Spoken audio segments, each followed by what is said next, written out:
Bapak mau tidur pegang tasbih, baca selawat sampai bapak memecahkan sendiri, tidur sendiri, kemudian Allah nyabut nyawanya pada saat tempat tidurnya, bapak insya Allah masuk surga. Enak kan? Bagi ibu-ibu, mana ibu anak-anak sih ya sih? Ibu-ibunya berapa orang? Nah, bagi ibu-ibu yang tukang masak, ibu jangan baca salawat Nabi Bu.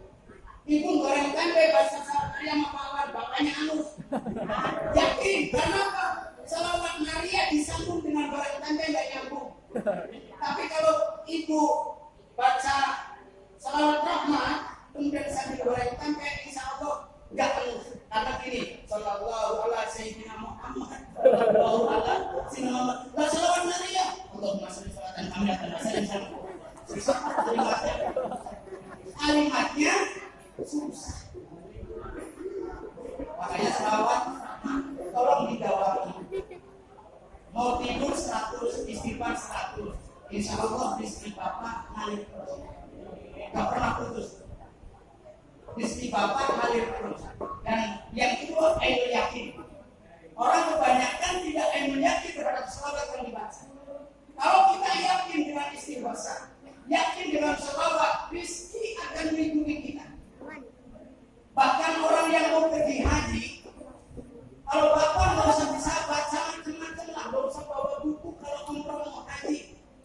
Cukup bapak itu membaca Rabbana atina fid dunya hasanah, itu udah cukup.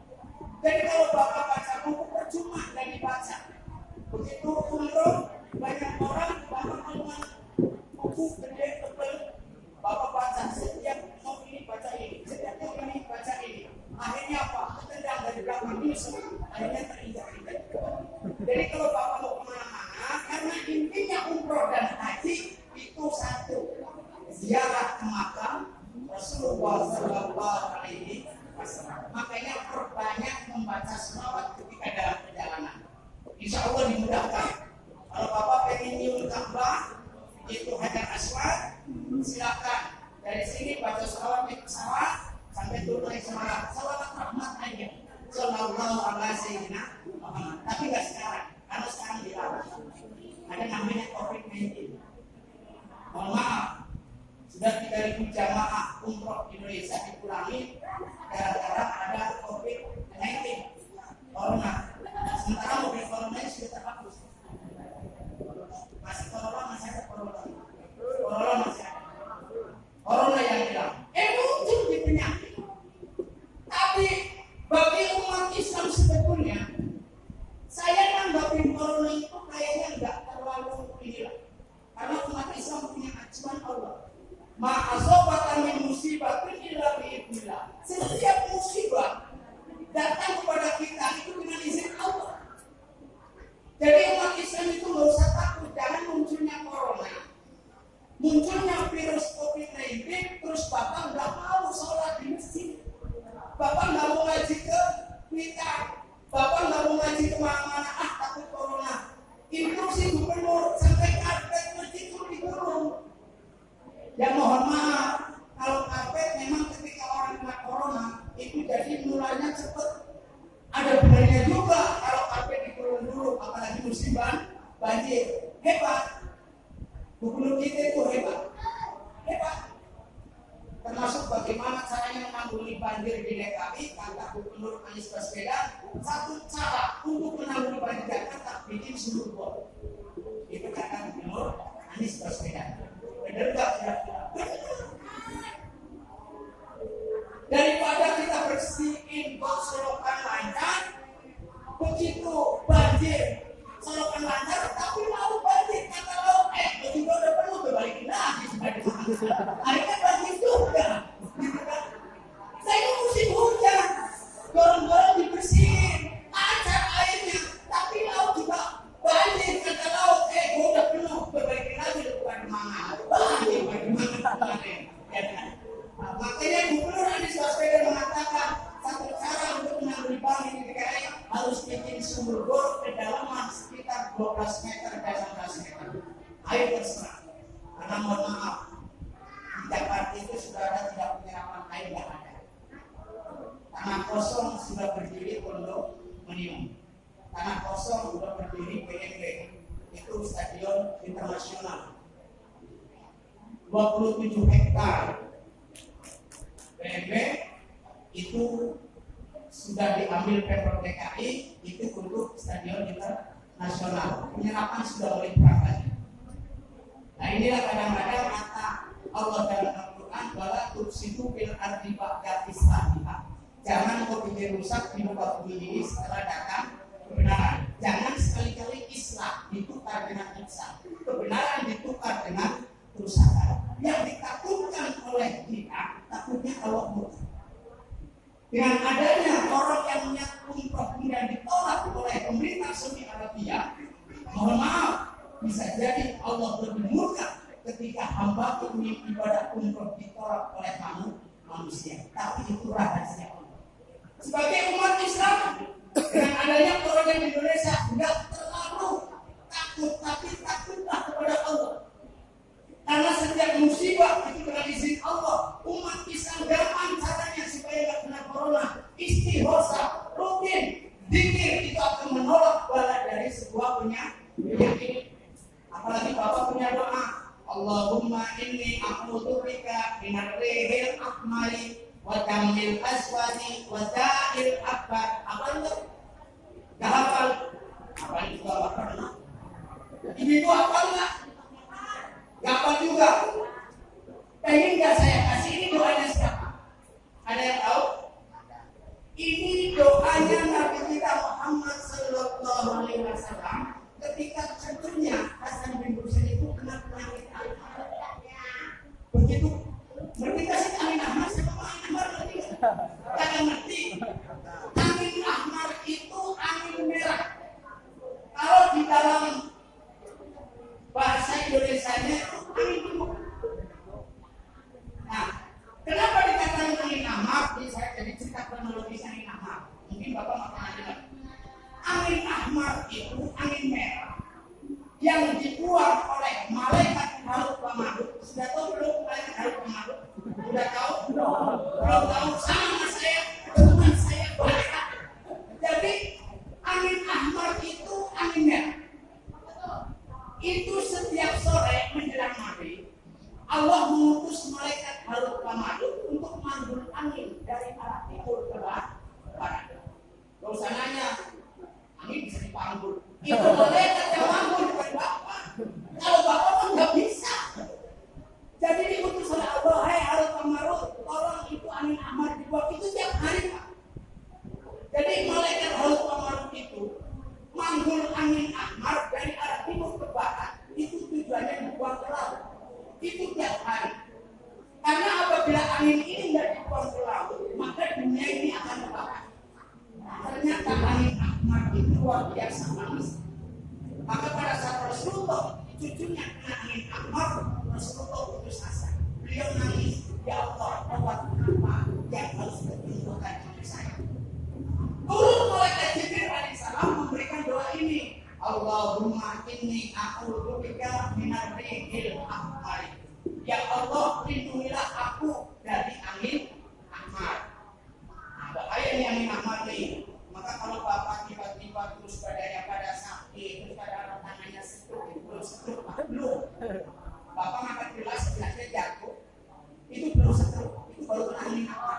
Saya kasih obatnya. Kalau ada yang kena begitu, tolong segera dikerok 3 jalur. Itu jalur arah ke jantung, jalur sini. Silakan dikerok. Insya Allah bisa bergerak lagi. Gak perlu dibawa ke rumah sakit, gak bisa kasih duit. Dikerok aja. Kalau tangan yang gak bergerak, karena masuk anginnya itu lewat peredaran darah tangan, angin ahmar ini. Yang kedua, kalau Bapak umpamanya mencret-mencret, itu berarti angin ahmar lewat jalur pencernaan. Tapi kalau dokter ini keracunan dari mana orang masaknya ada di rumah keracunan? Ya kan? Itu angin ahmar, Bapak kerok perutnya. Cukup 3 second sambil dibaca doa. Allahumma inni a'udzubika minar rihil ahmari wa damil aswadi wa da'il akbar. Insyaallah perutnya sembuh. Kalau Bapak datang ke lutut, biasanya Bapak lututnya ngepert. Tahu pernah? Yang kadang-kadang berdiri seperti itu namanya ngepert. Bahasa Betawi. Bersama saya. Itu nangin Amar Pak, Bapak gerak di sini 3. Insya Allah sembuh, gak perlu dokter. Ini Nabi ketika cucunya kena penyakit begini kasih malaikat Jibril, baru bisa sembuh. Yang kedua pada milik asma, darah hitam. Tahu darah hitam? Darah hitam itu adalah stroke. Ini artinya darah hitam. Minta perlindungan dari stroke. Jangan sampai kita kena stroke karena darah hitam itu stroke. Makanya orang yang kena darah hitam kadang-kadang panggil tukang stroke. Namanya itu tukang. Katanya sih tukang ala Nabi. Tapi setahu saya jangan lagi belum ada alatnya deh. Itu berarti dari mana itu tukang itu? Kalau Rasulullah rupiah iya. Tapi kalau Rasulullah bekam, karena belum ada alat bekam. Gimana caranya bekam? Apa pakai mulut ya? Bisa ada, tapi darah hitam ada. Darah hitam itu adalah stroke. Stroke ringan maupun stroke berat. Kemudian wadail adalah intinya dari penyakit besar. Salah satunya penyakit besar adalah sekarang yang namanya corona. Itu walaupun corona bisa ngalahin air, penyakit air luar biasa. Sampai orangnya diasingkan zaman dulu. Nggak boleh tinggal di kampung buka. Kalau kena air, padahal air itu nggak menular kecuali bertubuh atau berciuman lewat bibir itu baru menular air. Ini corona lebih parah. Siapa yang bawa corona? Itu angin. Angin jalurnya ke siapa? Makanya suruh pakai masker karena kalau orang yang kena corona kalau ngomong kan suka muncrat, gitu kan? Itu airnya supaya ngomongnya jangan muncrat. Jadi kalau ngomongnya nggak pakai masker, banyak kena pamansur kena corona. Karena yang ngomong pamansur kena corona, termasuk megang itu stainless. Orang yang kena corona kalau kita pegang lagi itu kena luar biasa penyakit itu. Tapi semua itu kembali kepada Allah. Umat Islam nggak boleh takut. Biasa sholat jamaah, kalau biasa istiqlal. Kalau yang biasa berpita, jangan takut, jangan menghalangi kita untuk ibadah kepada Allah Subhanahu wa Ta'ala. Ini gara-gara corona ini orang kurang orang. Benar nggak? Takut katanya keluar aja mesti orang sama ketularan. Emang orang mesti membawa kena corona? Ada yang aja berangkat. Masa zaman mubarokah nggak ada ini kan? Inilah corona, nggak usah ditakuti. Kenapa kata Allah setiap musibah itu dengan izin Allah?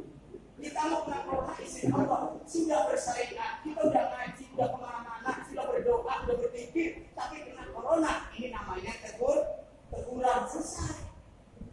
Karena apa? Alimul syahadat, alimul ghaibi wasyahadat. Yang tahu yang gaib hanya Allah. Yang tahu yang nyata hanya Allah. Apa tujuan Allah menurunkan corona? Mohon maaf, kalau kita melihat dalam Al-Quran, fa'arsalna alaihim tufana wal jaroda wal kummala wal qawati'a wad dama ayatin mufassirat fastakbaru wa kanu qauman mujrimin. 1400 tahun yang lalu atau 14 abad yang lalu Allah sudah turunkan ayat ini. Fa'arsalna alaihim tufana. Ingatlah ketika Allah mengirimkan angin topan. Mohon maaf, angin topan, peting beliung, badai, banjir, ini sudah ditegur oleh Allah Subhanahu wa Ta'ala. Banjir pernah dialami pada saat Nabi Nuh, ya. Angin topan juga pernah dialami. Ini semuanya itu Allah yang mengirimkan sebagai teguran. Makanya para sama yang tufan wal jaroda, dan ingatlah ketika Allah mengirimkan belalang. Indonesia pernah dikirimkan belalang di kota mana? Kota Lampung. Allah kirimkan belalang di kota Lampung sampai pohon kelapa, karena kota Lampung itu merupakan pohon kelapa terbanyak, gak ada yang panen. Kenapa? Itu belalang cuma makan belalangnya doang. Ternyata dengan dimakan belalangnya, ya belalang namanya ya.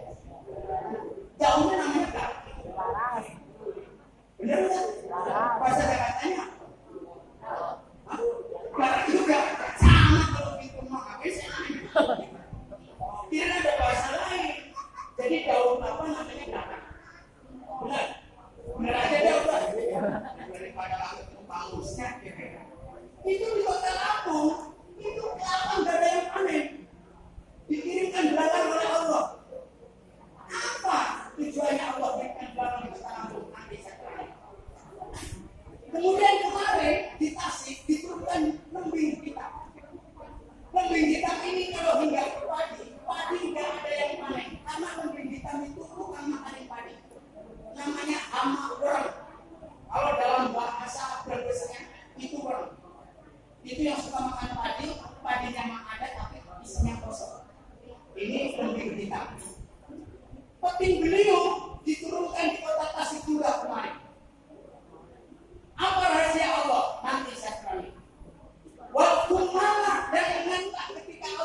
yang tidak bisa disembuhkan.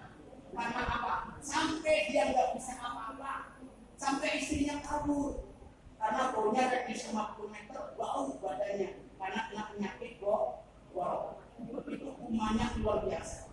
Makanya di Indonesia kalau orang yang kena kuman begitu, kalau beriin sarung Samarinda yang harga 5 juta. Kenapa pakai Samarinda? Samarinda yang 5 juta itu kuman nggak nempel Pak di sarung. Tapi kalau bapak pakai cat gajah nongkrong, apalagi cat gajah nunggi, itu kumannya nempel Pak, gubiknya makin banyak. Wajar kalau santri itu gubikan, sudah kena gubik satu, kainnya paling kain atas, ya udah jadi gubiknya nempel makin banyak. Kalau pakai kain sutra itu kumannya nggak nempel. Jangan Nabi Ayub nggak ada pakai sutra, Samarinda nggak ada. Makanya Nabi Ayub sampai ibadahnya cuma pakai kedipan mata karena benar-benar nggak bisa bergerak. Istrinya tinggal kabur Nabi Ayub. Kata Nabi Ayub, kalau saya disembuhkan oleh Allah, kalau kamu balik ke rumah. Tapi tetap hukuman akan saya lakukan kira-kira 100 cambukan hukuman terhadap istrinya. Begitu sembuh istrinya datang. Biasa, perempuan kan begitu. Atau kena penyakit ditinggal, ya enggak? Begitu sembuh, datang lagi. Dicambuk sama Nabi Ayub 300 kali. Nabi Ayub ngumpulin ini 100, dicambuk 1 kali. Itu hukumnya sama 100 kali. Balik sembuh. Makanya Allah mengatakan innal abda innahu ghawwaqun. Sebaik hamba-Ku adalah Nabi Ayub alaihissalam. Kenapa? Karena ibadahnya walaupun cuma matanya doang, tapi ibadah enggak pernah berhenti. Tapi bapak matanya melolong, badannya sehat, subuh ketinggalan terus. Kadang-kadang anak-anak sholatnya cuma maghrib sama isya, ya. Subuhnya tidur. Ibu-ibu begitu subuh nggak pernah sholat, alasannya mandinya dingin. Walaupun mana? Kemudian ingatlah ketika Allah menurunkan otopadi kata pernah diturunkan di negara Cina lagi. Berapa miliar katak yang diturunkan di negara Cina? Kalau kataknya cuma 2 atau 5, bapak bisa tidur. Tapi kalau kataknya miliaran diturunkan di kampung muka, yakin bapak nggak bisa tidur karena kataknya masuk ke rumah. Udah masuk rumah 1 kamar 100 katak, lagi tidur ditumpahin katak, bunyi lagi, tuntek.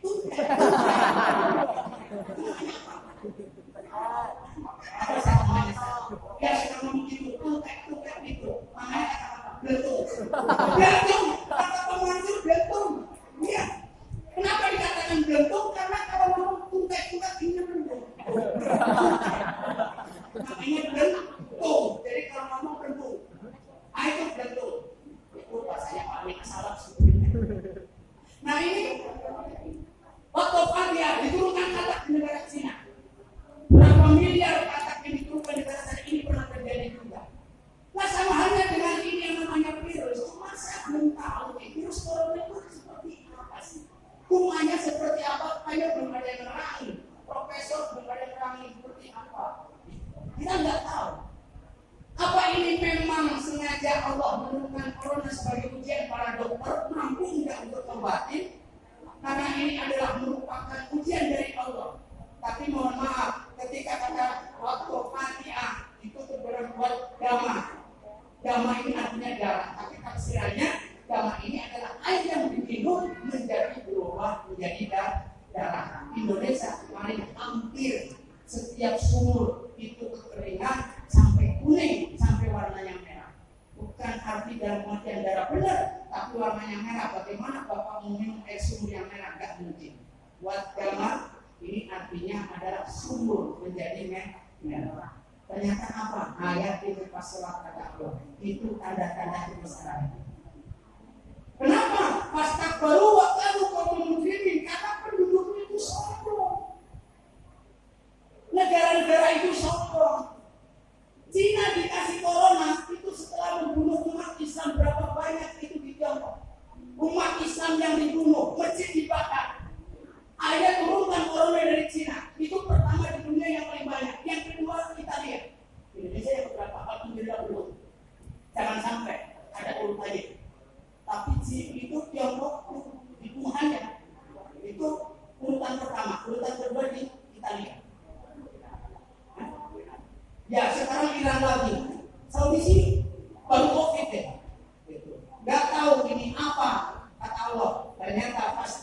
mendahului. Mereka itu sombong kepada Allah.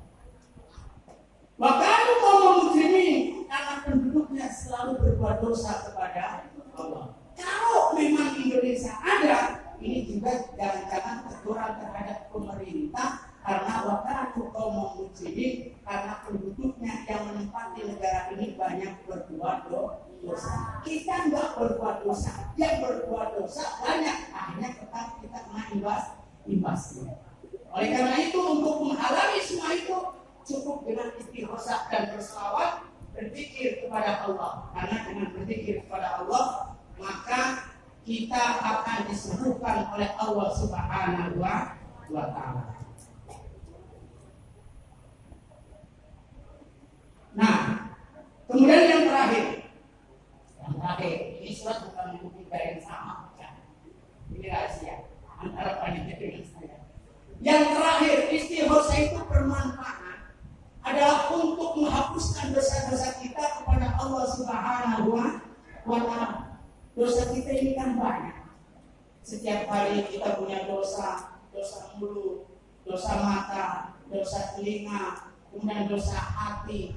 Maka kita selalu berdoa mudah-mudahan telinganya disehatkan untuk mendengarkan yang baik, matanya disehatkan untuk mendengarkan yang baik. Kemudian hatinya juga untuk hal yang baik. Ada doanya lagi dalam istighosa. Allahumma afina fi badanina, Allahumma afina fi sam'ina, Allahumma afina fi basarina. Apa? Belum. Kalau pengen hafal datang ke rumah. Ya. Jadi doa itu Allahumma afini fi badani, ya Allah sehatkanlah badan. Allahumma afini fi sam'i, ya Allah sehatkanlah kebenaranku. Bukan kuping sam'i itu.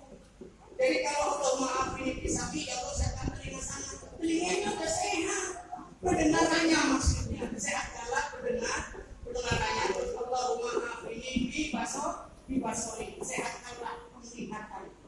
Nah itu begitu. Jadi ini manfaat daripada istighosa. Kita mengadakan istighosa satu tujuannya begitu. Mohon bapak-bapak dan ibu-ibu yang bisa menyempatkan memberikan amal jariah, ini mohon amal jariah untuk lihat majelis istighosa. Berapapun nilai dan jumlahnya yang kita jariahkan, insya Allah bermanfaat buat istighosa ini. Dan itu adalah amalan surga yang penting ikhlas. Masih banyak kalau nggak ikhlas percuma, tapi ngasih 5.000 ikhlas insya Allah itu jaminan surga. Ayo silakan. Salatullah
silakan kita datang untuk istighosa karena alladzina amanu wa tatma'innul qulubuhum bi dzikrillah. Orang-orang yang beriman dan orang-orang yang menenang hatinya itu bi dzikrillah, dengan berzikir kepada Allah. Ala bi dzikrillah tatma'innul qulub, ingatlah dengan dengan berzikir kepada Allah, maka hati kita akan tenang. Orang yang nggak pernah berzikir, hatinya nggak pernah tenang. Tapi orang yang zikir itu hatinya tenang. Hari ini makan, besok nggak makan, tenang. Besoknya nggak makan lagi, tenang. Besoknya nggak makan lagi, tenang. 3 hari nggak makan, mati, tenang. Husnul khotimah. Itu saja yang disampaikan. Akhirul kalam, billahi taufiq. Wassalamualaikum warahmatullahi wabarakatuh.